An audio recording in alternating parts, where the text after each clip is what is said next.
بسم الله الرحمن الرحيم.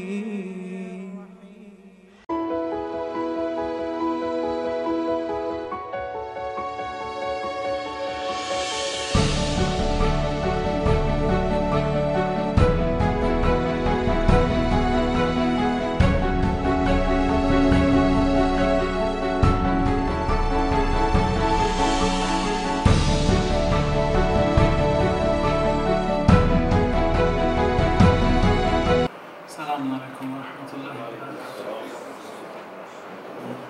أعوذ بالله من الشيطان الرجيم. بسم الله الرحمن الرحيم. الحمد لله رب العالمين والعاقبة للمتقين والجنة للمطيعين والنار للملحدين، ثم الصلاة والسلام على أشرف الأنبياء والمرسلين شفيع المذنبين نبينا بالقاسم محمد. اللهم صل على محمد وعلى أهل بيته الطيبين الطاهرين الهداة المهديين، لا سيما بقية الله في الأراضين، روحي لتراب مقدمه الفداء، وأرواح العالمين، واللعنة الدائمة على أعدائهم أجمعين من حين عداوتهم إلى قيام يوم الدين. أما بعد، فقد قال الله تبارك وتعالى في محكم كتابه: أعوذ بالله من الشيطان الرجيم. يعلمون ظاهرا من الحياة الدنيا وهم عن الآخرة هم غافلون. Please recite as-salawat by Muhammad wa ali Muhammad.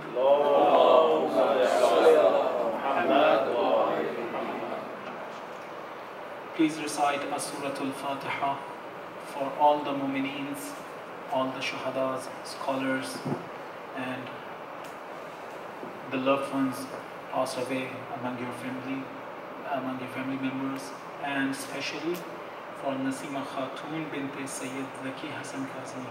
Please recite Surah Al-Fatiha.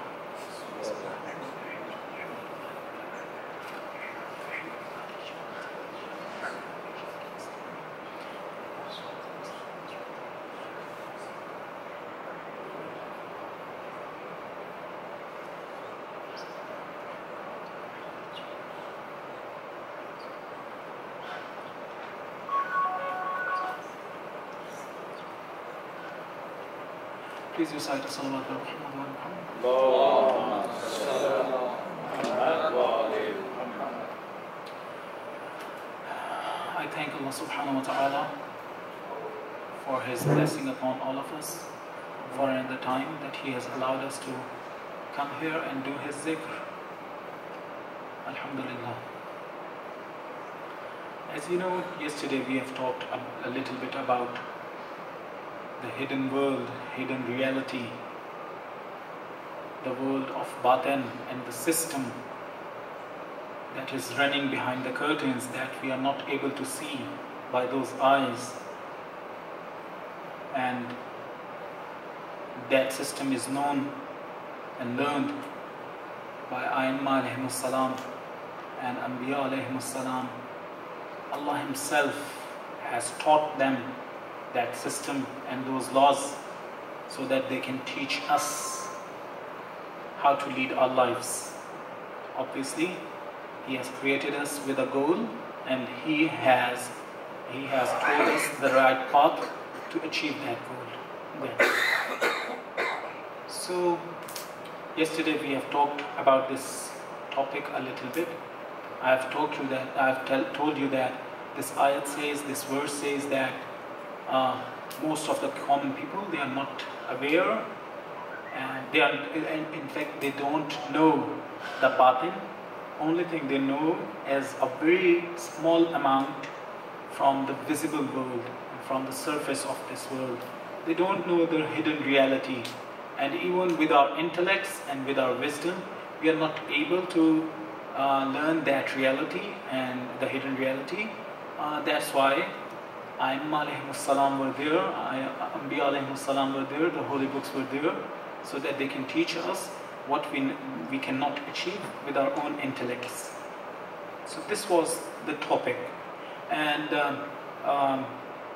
I've told you that ayat says that only thing we know is the zahir. Most of the people, obviously all awliya Allah, they know the batin also according to their levels, different levels of the marifat and shuhud. So they know the different realities, hidden realities. They can, yes, learn that from Allah also and from Imam himself. Take an example of the medical sciences. They know the zahir of this world, a very small part of it, let's say your body, but they know a very little amount of it. You know that with all these advancements that you find in the today's medical sciences, I've talked to a person who was related, actually his field of research was the medical sciences. He told me that with all these advancements, medical sciences claim to know only the 5% of a human body. Just 5% of the human body. With all these research centers, with all these research, with all those scientists, they are able to know only the 5% of the human body. And I'm not talking about single person who knows the 5% of the human body. Maybe you will find a doctor who knows how to do a surgery for the right eye, and he does not know anything about the ears or even about the left eye. I've heard that nowadays you find a surgeon, a specialist surgeon for one eye and not for the other. I don't know whether it is true or not. But even you can find a person who can do the surgery for your eyes, but he is not able to do anything, and he is not a vetted surgeon to do the surgery of your ears, let's say, or your heart, or any other part. So even with these all advancements in the medical sciences, and they claim this just the 5% of the knowledge, and it's not a single person who claims so.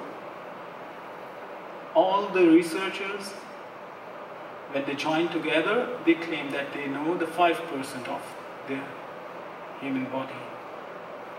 If a person knows the human body, it's not necessary that he has some valid information about the astronomy. It's once again something visible. If a person knows something about the different stars, it's not necessary that he has some firm knowledge related to the earth and soil. So even with all these research and all these advancements related to the visible world, they know a very less amount of knowledge. They have a very less amount of it. Allah subhanahu wa ta'ala is saying that that's once again, it's the same thing that ayat, the verse has told us before the 14th centuries. يَعْلَمُونَ ظَاهِرًا مِنَ الْحَيَاةِ الدُّنْيَا. The one who knows Arabic, he knows very well that min here is for tab'id. You know, apart from the life of this world. And not the batin, in fact, the zahir. Apart from the zahir of this world. What about the akhirat? وَهُمْ عَنِ الْآخِرَةِ هُمْ غَافِلُونَ. When it came about the batin, Allah said that most of the people, they don't know the batin. They don't know the hidden reality. They only know the zahir, but a very small amount of it. A small part of it. But what about the akhirat? Allah does not say that you don't know the akhirat. Allah says you are not attentive towards the akhirat. When you are not attentive, when you know something, but you're not paying attention towards it. Not paying attention is ghaflat. وَهُمْ عَنِ الْآخِرَةِ هُمْ غَافِلُونَ. If you pay a less attention towards the akhirat, you will come to know that yes, your instinct appeal on the fact that there is an akhirat and there is a day of judgment. So Allah does not say that you don't know anything about the akhirat. Allah says you are ghafil from the akhirat. You are not paying attention towards the akhirat. It's something very great. So we were talking about this topic yesterday, and the last thing we reached was that if we want to purify our souls, we must try first of all, we should do the tawbah. We should return back to Allah subhanahu wa ta'ala, because there is a hidden reality and hidden laws, a system of laws that is governing the whole universe. We like it or not, it's not going to make any effect. It's a cause and effect universe, a law of cause and effect that is governing the universe. Maybe I don't know the cause, and that's why I don't know the effect of that cause. Maybe if you will do the zulm on somebody, you will do oppression, you oppress someone, the result is that your own son will be killed by another one, or he will be suffering from a disease, a cancerous disease or anything else. You don't know the cause. You have oppressed someone, the result was that your own son or your own self will suffer a severe disease. I've told you that a woman came to Ayatollah Hassan Nakhudaki, Hassan Ali Isfahani Nakhudaki, a very pious scholar. We have a very few number of such scholars. He was of the great caliber. Once the woman approached him and told him that my son is ill and sick, please do the dua for him. What did he answer? He said, no, he will not be cured just because he has slaughtered a calf in front of his mother. It was the cause and there was an effect. So first of all, we should do the tawbah. We should return back to Allah subhanahu wa ta'ala so that we can wash all those causes. If we do the tawbatul nasuh, Allah will obviously wash away those causes and their effects also. Obviously, if we have done something bad towards a brother, we have to go towards that brother and ask him for forgiveness. That's the system. That's the system told to us. So first of all, we should return back to Allah subhanahu wa ta'ala. And starting from the point that we start learning the batin, the reality of the batin and the laws of the batin, and then we will stick to these laws and we will obey that system.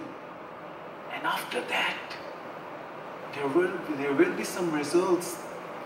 Those are only there if we obey Allah subhanahu wa ta'ala. Rasulullah sallallahu alayhi wa sallam says, please recite a durood Muhammad wa alayhi.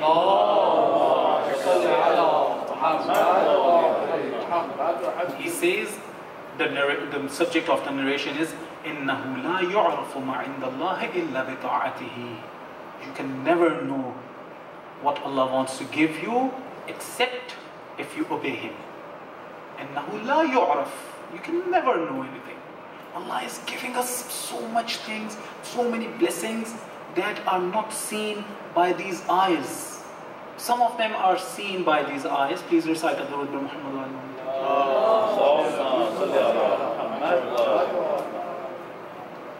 Imam Ali alayhi salam says, if a person comes to know that what is he receiving from Allah when he is doing the sajda, he will never raise his head from that sajda.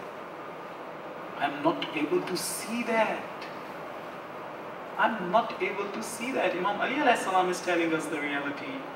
He says, if you knew that what are you receiving when you're in the sajda, you will never raise your head from that sajda.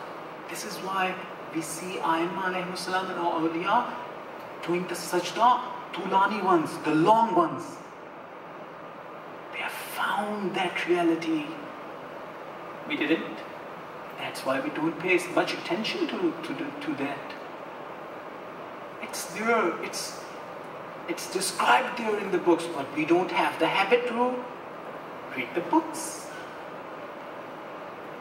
It's very important for me to learn what the iPhone 7 is. I'm not going to be questioned in the grave. Do you have the MacBook or not? And do you know what attributes were there for the MacBook? No, nobody will ask me such a question. They will ask me, what did you do with that MacBook? There was a blessing for you? What did you do with that blessing? There will be According to a very good scholar, I am very fond of him. According to him, there will be very simple questions in our graves. Why did you do that? Why did you do that? Why didn't you do that? These will be the questions. Even maybe, that's what I think. Maybe I'll face a question, why did you offer the prayers? Why did you do the salat? Why? Do I know the answer of this question right now? Why do I offer the prayers? Have I ever paid attention to these things? Why do I do that? Obviously, I cannot explain everything in such a short time. I'm here to just create a spark. Let's go back to Allah subhanahu wa ta'ala. Let's go back. Right from today. Right today. Quran says, أَلَمْ يَأْنِ لِلَّذِينَ آمَنُوا أَن تَخْشَعَ قُلُوبُهُمْ لِذِكْرِ اللَّهِ. Isn't it the right time that your heart becomes soft in remembering Allah subhanahu wa ta'ala?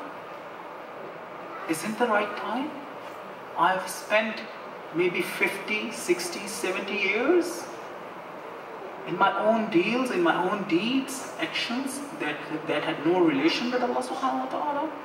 Isn't it the right time to return back to Allah subhanahu wa ta'ala? Quran is asking us such a question. So let's go back, do the tawbah. Let's start reading about the akhirat. Let's start reading about the aim and the goal of the creation. We are not something, look, it's a very vast universe. Maybe there is a multiverse. Maybe. There is a multiverse. There isn't any universe. In that vast universe, there are a number of black holes. In those black holes, there are a number of solar systems.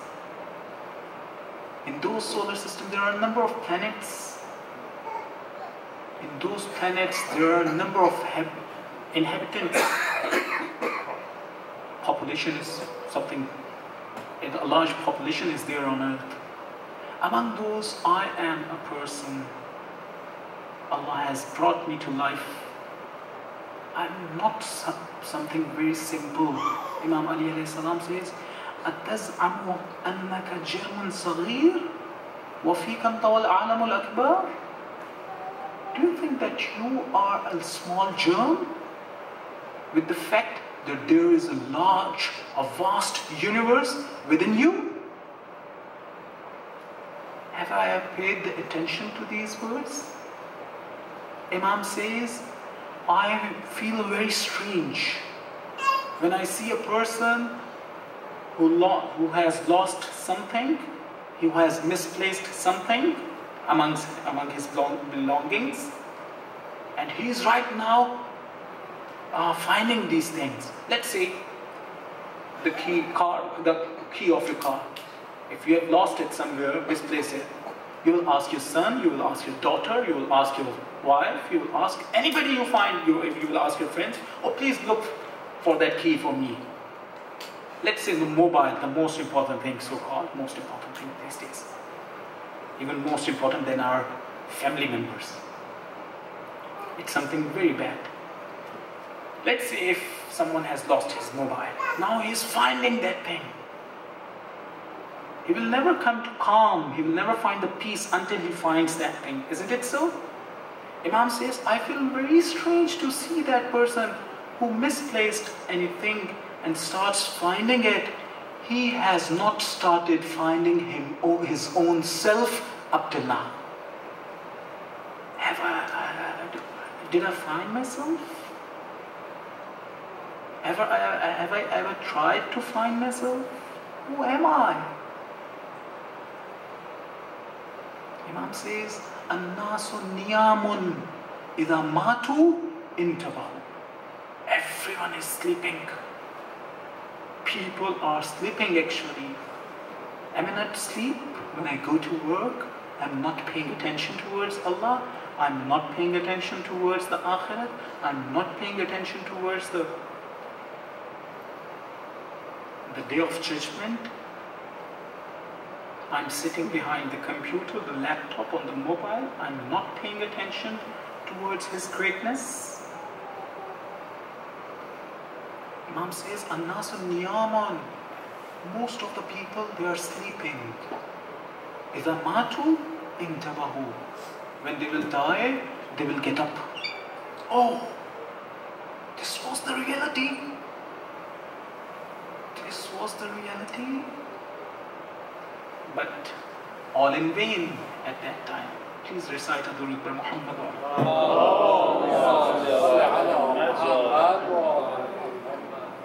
Okay, let us see what Imam says. Imam Sadiq alayhi salam. These are the days of the Shahadat and martyrdom of Imam Sadiq alayhi salam. Once a person came to Imam Sadiq alayhi salam and said, "Oh Imam, we can take several moral lessons from this single narration." He said, "Oh Imam, I have committed great sins. I don't know whether Allah subhanahu wa ta'ala will forgive me or not. Yesterday I have read a verse, recited a verse from Quran. Today, take this narration." Imam said, "No matter what you have committed, Allah will forgive you. Don't worry. Just return back to Allah subhanahu wa ta'ala. Don't commit it for another time. Do the tawbah right now." He said, "No, the sins that I have committed are so great." Imam said, "Even if they are great as the greatness of a mountain, even then Allah will forgive you. Don't worry. Do the tawbah." He said, "They are greater even than the mountains." Then he told Imam the whole story and the sin he committed. Imam said, "Oh, I was afraid that you might have missed Namaz-e-Fajr, the Salat of the Fajr." Look how great it is to miss the Salat al-Fajr. Imam said that when you were emphasizing that you have committed a very great sin, I was thinking that you might have missed the Salat al-Fajr. It's something very great. We don't realize it. As Imam said, that when you are in the sajda, if you knew that what are you receiving from Allah, you will never raise your head from that sajda. In the similar way, Imam is telling us that missing the salat is losing a great thing, a great blessing, and achieving or committing a great sin. So from today on, our duty is to return back to Allah. Our duty is to learn that system, that batini law. It's a system. Don't just look for the reward in everything. The reward is there. Allah, He's very generous. There is every generosity in the world is because of Allah subhanahu wa ta'ala. He will give us the reward. Yes, He will. But just don't look for the reward at every time you do a good thing. Look for His happiness. Maybe some of us will go to the House of Kausar, the tap of Kausar or the pool of Kausar, and they will be there to receive the glass from that Kausar. Obviously, it's not something material there. It's not something material. Maybe some of us will be paying attention towards House of Kausar, and maybe some of us will be paying attention towards the hands and the face and the presence of Imam. They have nothing to do with that House of Kausar. Everything they have is the Riza and the Muhabbat and love of Imam. Isn't it something great to receive anything from Imam? So don't look for the reward every time we do any good thing. The reward is there. Why don't we pay attention towards the ghadab and muhabbat of Allah subhanahu wa ta'ala? Please recite the word by Muhammad wa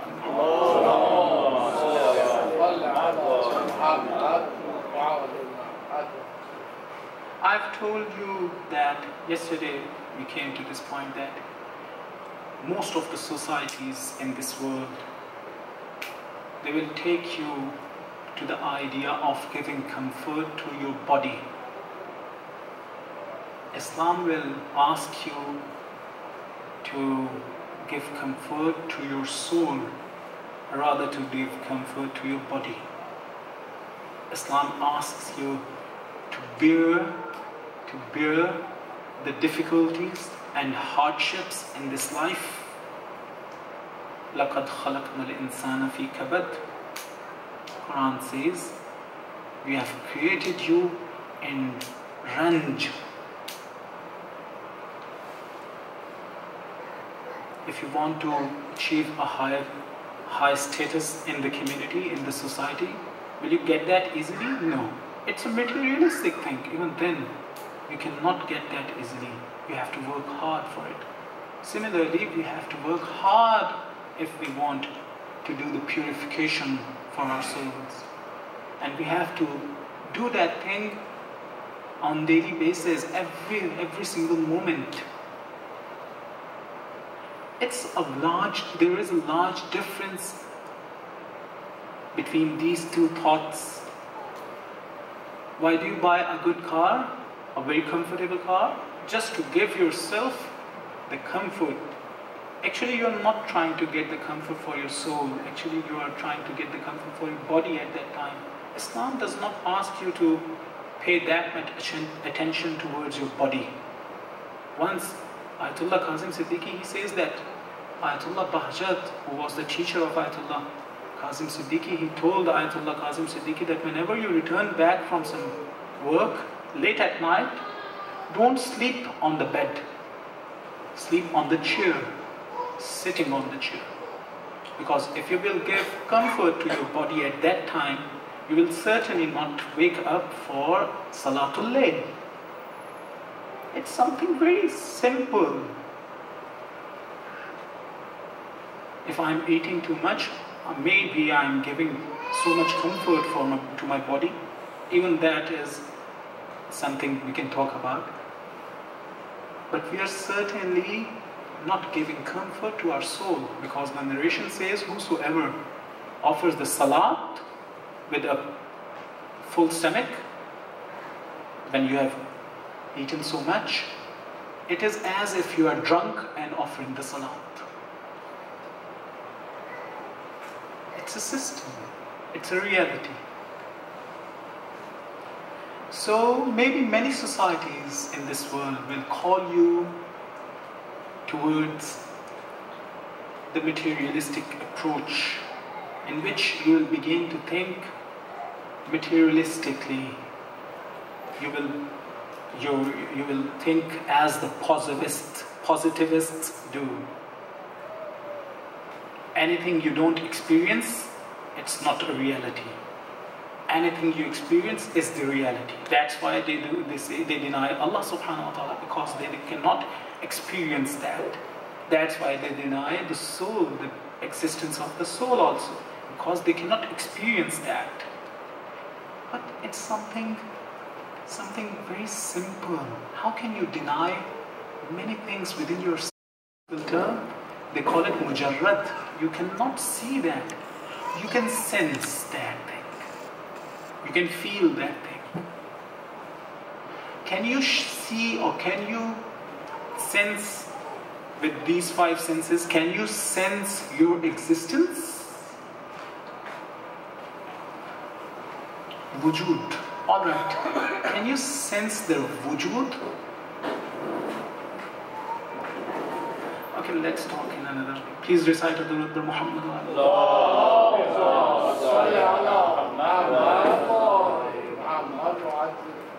Please recite another Durud Muhammad.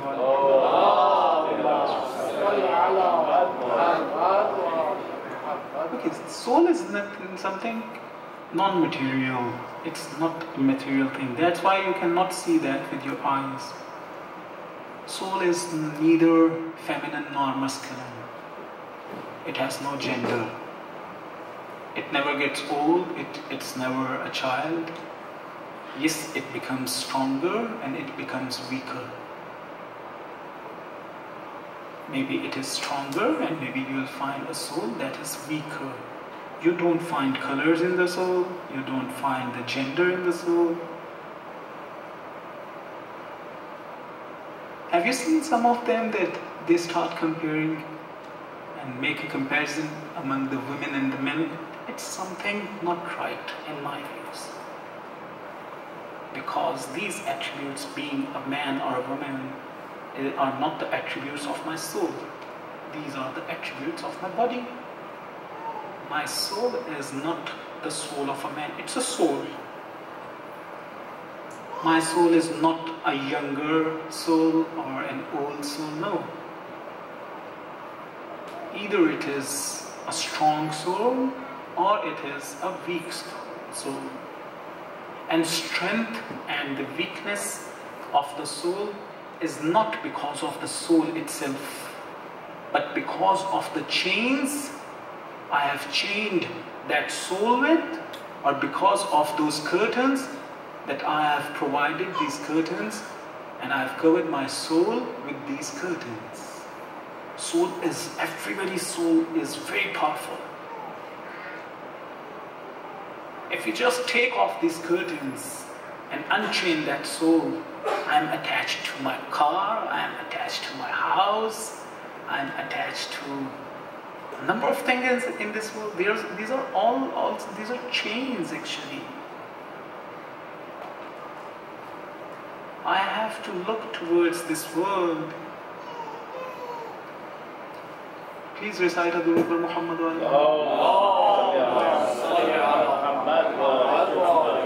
If I unchain myself from these chains, my soul can practice its full strength. That is taharat. What does taharat means? Taharat means to give yourself a tazkiyah. Tazkiyah and taharat is the same thing. That you purify it. When do you purify? When it is polluted, when it is attached to something. Ayatollah Bahjat was asked, oh Allah, please tell me, what should I do to become a human? He said, don't ask me what to do, ask me what not to do. Don't commit the muharram, the haram. Obviously when I say muharram, it's not the muharram in Urdu language, it's the muharram in Arabic language. That means the thing that Allah has told us that it is haram. Something that is haram, don't commit that. He didn't say that do that or do this. He said, ask me what not to do. If I don't do that, it's as if I am taking the curtains off my soul. I'm unchaining my soul. That's what I should learn. Yesterday I've told you the narration. The fourth part among the human knowledge was أن تعرف ما يخرجك من دينك. Learn what will make you exit from your deen and religion. So soul is something very powerful. Soul is not the soul of a man or a woman. It's not the right thing to compare among the men and the women. Yes, we can make a comparison among the relations. Does father has a high caliber than the son? Yes. Does father has the high caliber than the daughter? Yes. Daughter is a woman and father is a man. Does mother has the higher level and caliber than a son? Yes. Mother is a woman and the son is a man. When you pay attention towards these relations, yes, you can make a comparison. But when it comes about the soul, Allah says, whosoever is more muttaqi, whosoever, no matter he is a woman or she is a girl, the one whose soul is more purified, he is more near to me. So let's start thinking like this. Let's start purify ourselves. Please recite Adul Muhammad. Obviously, we can talk a little bit about the ilm-e-huzuri, but I don't think that it's the right time to. There are a number of topics related to these topics, but obviously I cannot address all these things. So we are asked to not to pay that much attention towards the material belongings. And even if we pay attention towards the material belongings, we must pay attention to these things just to make Allah subhanahu wa ta'ala happy from us. It's something very good if you earn more money or more and more. It's something very good. But why are you earning that money? That is the real question. Are you earning that money to serve the humankind, the mankind, the mu'mineen? It's something good. And if you want to become a taghut by your own self, it's something very bad. Why do you want a good car? If you want to serve the mu'mineen also, I'm going to the center, I can take you with me. If you're trying to do that, it's something very good. But if you're trying to make an impression on others that look how rich I am, it's something very bad. It's something very simple, I think. It's something very simple. Look towards the narration.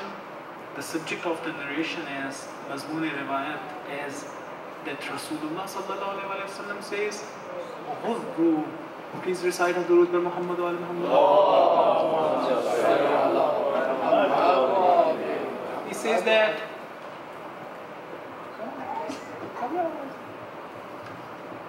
Please recite Durood bar Muhammad wa Muhammad. He says that غضوا أبصاركم ترون العجائب. Close your eyes and you will see strange things. Those we cannot see while our eyes are open. He is not talking about these eyes certainly. He is asking us not to pay attention towards this world.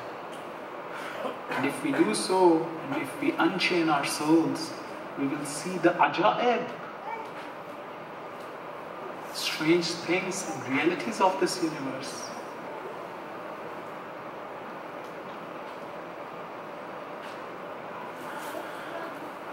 I've told you that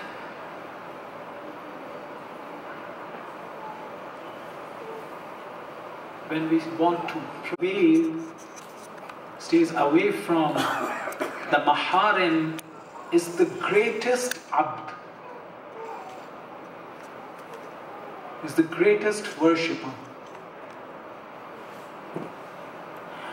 Let me tell you another thing, and that will help us inshallah in this path, is that do the talqeen. What is talqeen in English? Talqeen. When you keep on telling you something. Reminder. Maybe reminder. Conditioning. Okay. So we are asked to do the talqeen to our own selves. And let us start with the talqeen that from now on I am ready to bear the difficulties and the hardships to achieve the purification. Don't make the purification as a goal of your life. Don't do that. A scholar went to an arif who was able to see the realities after 80 days. And he said, look, I've worked really hard for 80 days. Now tell me how beautiful my soul is. That arif, he felt very sorry for that scholar and said that for all those 80 days you were sculpturing a butt and a statue of your own. I don't want to become a pious person just for the cause that people will start saying that look how pious he is. Just keep the riza, the happiness of Allah subhanahu wa ta'ala in your minds. Just keep the Reza of Aimma alayhi salam, Imam Zaman alayhi salam in your minds. Imam Hussein alayhi salam cried so much on the day of Ashura. The oppressors made him cry on Hazrat Ali Akbar and on the Ummah also. Don't let yourself make the Imam Zaman alayhi salam cry just because of yourself and your deeds. Every Thursday,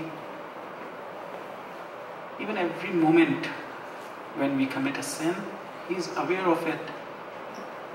And certainly, he feels sorry for us when we commit a sin. Once, a boy approached with a group of students to Ayatollah Bahjat.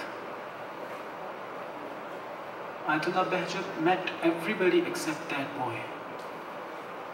He started talking to himself and said, you know that he's a very pious person and he's able to see inside my soul and he's able to see the face of my soul that is created according to my deeds and actions. That's why Ayatollah Bahjat has not allowed you to come towards him and near to him, and that's why he did not meet you. He returned back and started doing the tawbah from the first day. And after depriving and after leaving that sin for 30 days, he went back to Ayatollah Bahjat and he stood outside the room of Ayatollah Bahjat behind the door. The other students called him, oh, so and so, he took his name. Ayatollah Bahjat is calling you. That means that he knew his name. Ayatollah Bahjat, he knew his name. He said, he's calling you, and he was able to see that he's standing outside.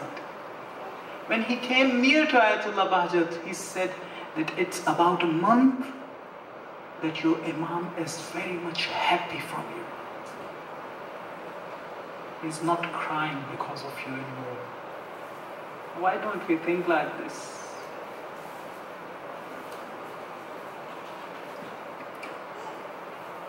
I think that I've talked so much today. There are a number of things to tell you, but I know that it's a short time. I think that 50 minutes are over. It's 6:50. Salaamullah alayha. Ya Fatima, تعجلي تجرعي مرارة هذه الدنيا لنعيم الآخرة. Bear the difficulties to have high ranks in the Jannat, in Akhirat. So if we want to purify ourselves, start from the point where you you tell yourself that you have to bear the difficulties and hardships in this path. من أحبنا أهل البيت فليستعد للبلاء. Please say درود بر محمد